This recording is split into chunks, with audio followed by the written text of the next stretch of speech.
He turned into a cheating narcissist, and I never will trust men again. How's your life going?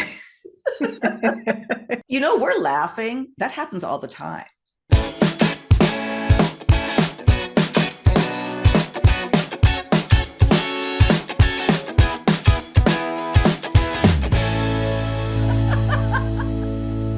Thank you so much for joining us again on Second Act TV. Happy to welcome back Sandy Weiner, the dating coach, communications expert, and now author of her second book. Sandy, thanks so much for being here again.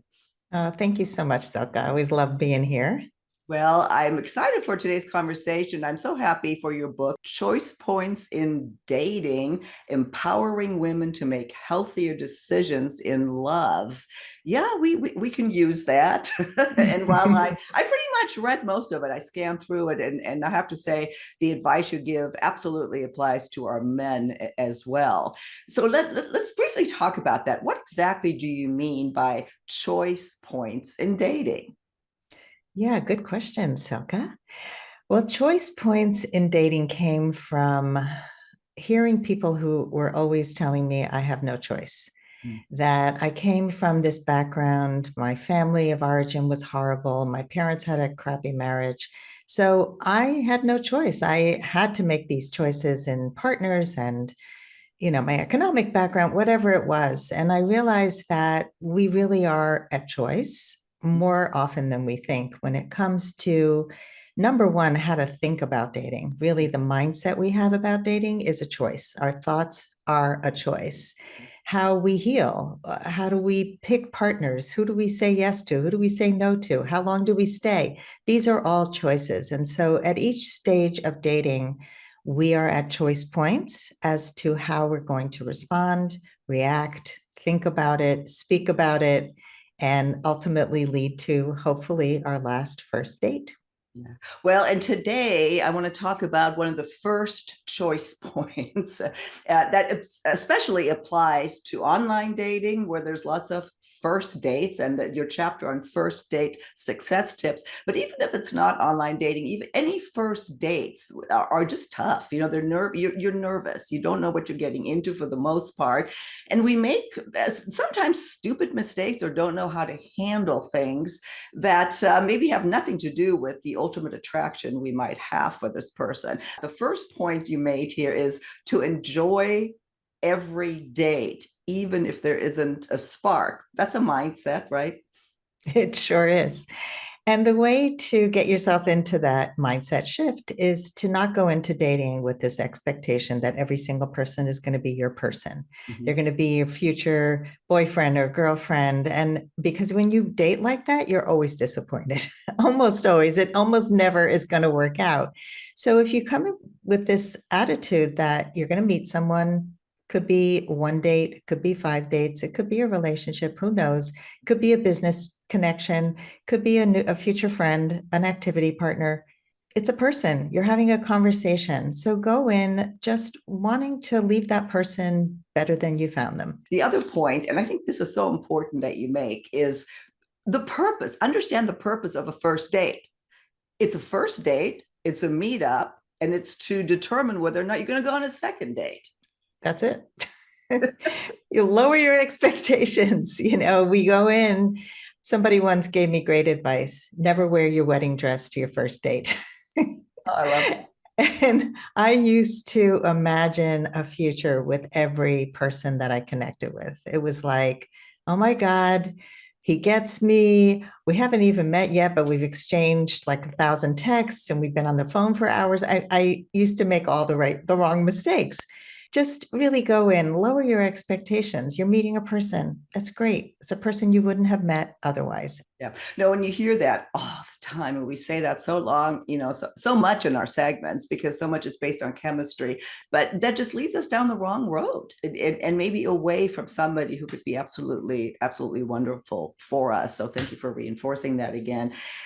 One of the things that the stumbling blocks and a choice point based on like what I read here in your book are those silly questions or annoying questions that we get. So one of their big tips under tips for a successful first date are to learn or know which questions to expect and then how to handle them.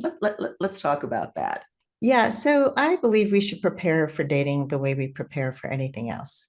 And one of the things that you can prepare is the answers to the questions that come up again and again. And they're annoying questions. And often our response to these annoying questions is to get angry and to just kind of shut down, which is the worst thing you can do on a first meeting. Mhm. So people are going to ask you, if you're divorced, they're going to ask you, why are you divorced? Who's the one who initiated the divorce? How come you never got married? Did you love your husband? If you're widowed, I mean, Uh-huh. how many relationships have you had? A lot of people just get angry at those questions. And so I say, prepare your answers. So you want to begin with something positive. So let's say, why did you get divorced? You say, well, we tried to make it work. That was a positive statement. We tried, right? And most people try. They don't just start out getting married and hope for divorce. So you're keeping it really vague. You describe what happened without sharing the details. So we try to make it work. Unfortunately, we grew apart. And you then talk about what you want in the future. I'm looking forward to finding love again. And then you ask a question. What about you? What are you looking forward to? So that stops it from spiraling out. People get lost in the weeds. They tell the story of their divorce. He turned into a cheating narcissist, and I never will trust men again. How's your life going? We're laughing. That happens all the time. It does. And I know that viewers are here and they will, oh, yep, happened to me, or I did it. Oops, I did that. And hopefully, if you have their reaction, don't do that again. It's Yeah. natural. But It is. I've had a lot of clients who have never been married and they're in their 50s, and they get this question all the time. So, what do you answer? I've had several long term relationships, but I never met anyone that I wanted to marry. Or I've been really focused on work. I have had several, they want to know, did you have long term relationships ever? And just to address that for a minute, I think that we need to really stop assuming anything about anybody. And I know I talk about this a lot, but we assume never married must be unable to have relationships. We assume divorced means there was contention there and something terrible, or you caused it, or it was one-sided. Everybody has a story, and you really need to know their story. So it's always important to ask the questions. Tell me about your story. I want to know what happened to you, because if we're prejudging everyone, nobody's got a chance out there. great point. You also, well, here this kind of goes along with that. Manage your expectations. That's a huge thing to really focus on. That instead of going, I love the way you write that, going on a date hoping he or she will like you, that going hoping that you like him or her, puts you in a much more confident position, right?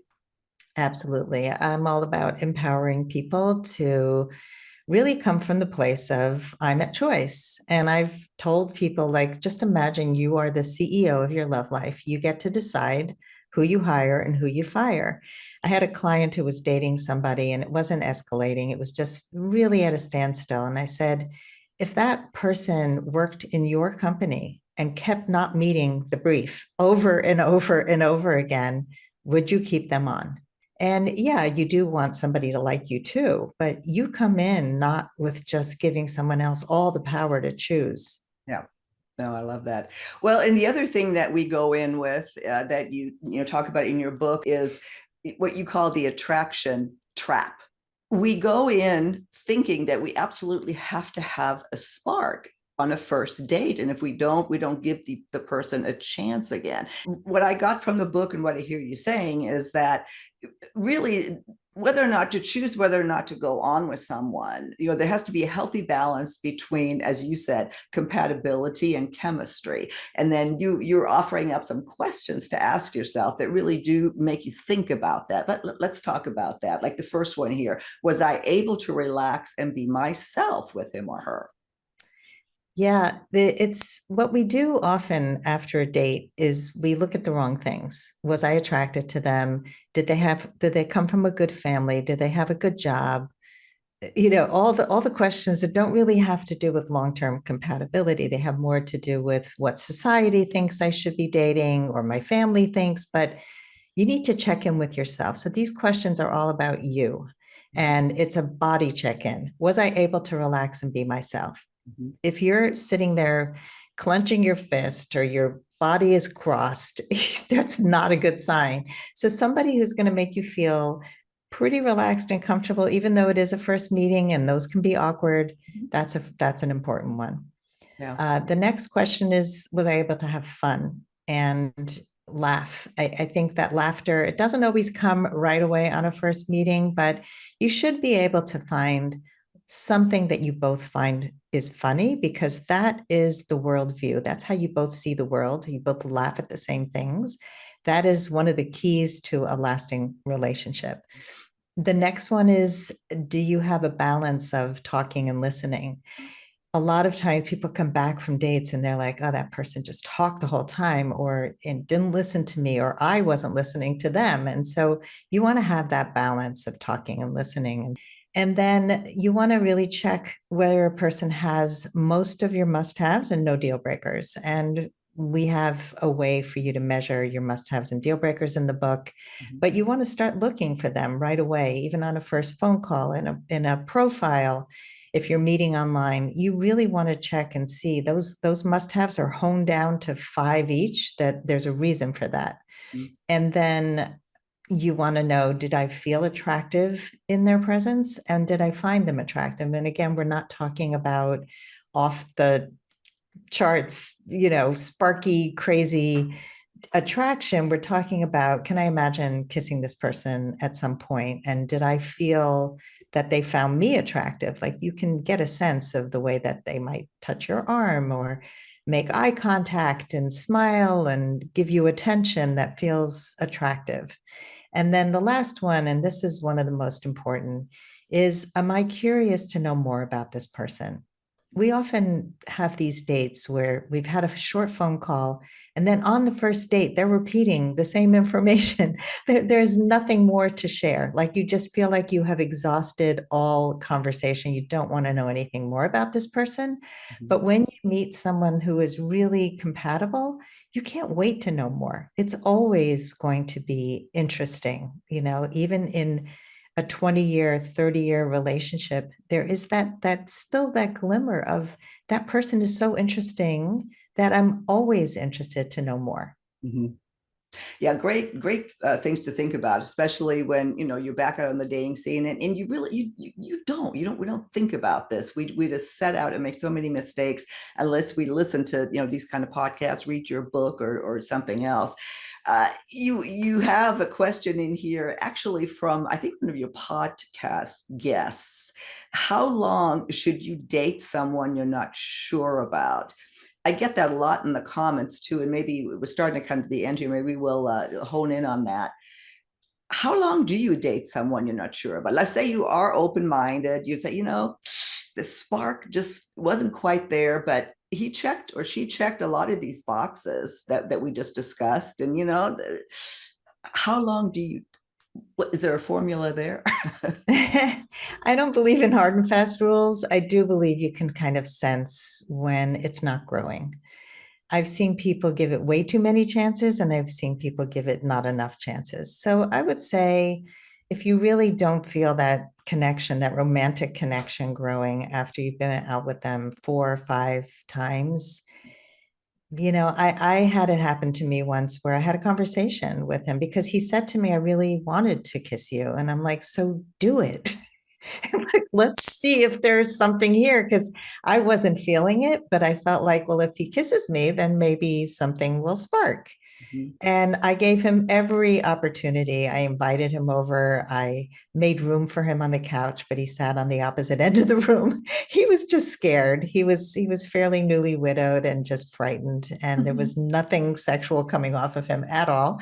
And so I ended it. And and he said to me recently, because we stayed in touch, he said, and I started dating way too soon. And I said, yeah, you did.